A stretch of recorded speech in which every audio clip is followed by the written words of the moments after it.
Super. சரி Come on, சரி பாருங்க. எல்லாம் கரெக்டா இருக்குடா. என்னங்க வலி இருக்காங்க?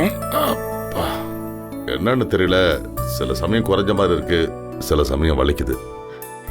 உங்களை தான் ஸ்ட்ரெயின் பண்ணக்கூடாதுன்னு டாக்டர் சொல்லியிருக்காருல, எதுக்கு தேவையில்லாத வேலையெல்லாம் பண்ணிட்டு இருக்கீங்க? ஏய், நான் எதுவுமே பண்ணல. இத பார், வேஷ்டி கூட சூர்யா தான் கட்டி விட்டான். ஐயா காஃபி.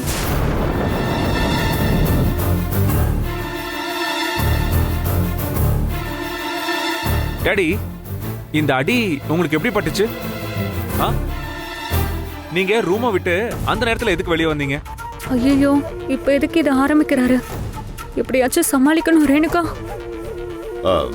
ஏதோ சத்தம் கட்டுச்சு, அதனால தான் வெளியில வந்து பார்த்தேன். என்ன சத்தம் டாடி? ஏதோ திருட வந்துட்டான்னு ரேணுகா கத்துனதுனால தான் வெளியில வந்தேன். அப்படியா? திருட வந்தானே என்ன? ஆமாங்க ஐயா. ஆ? ஆமா.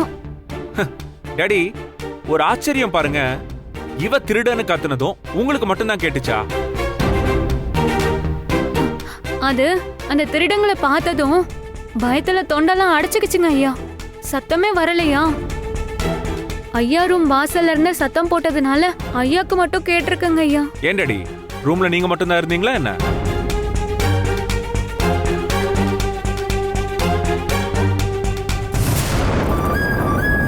சரி, ஓகே, அதெல்லாம் போட்டு விடுங்க.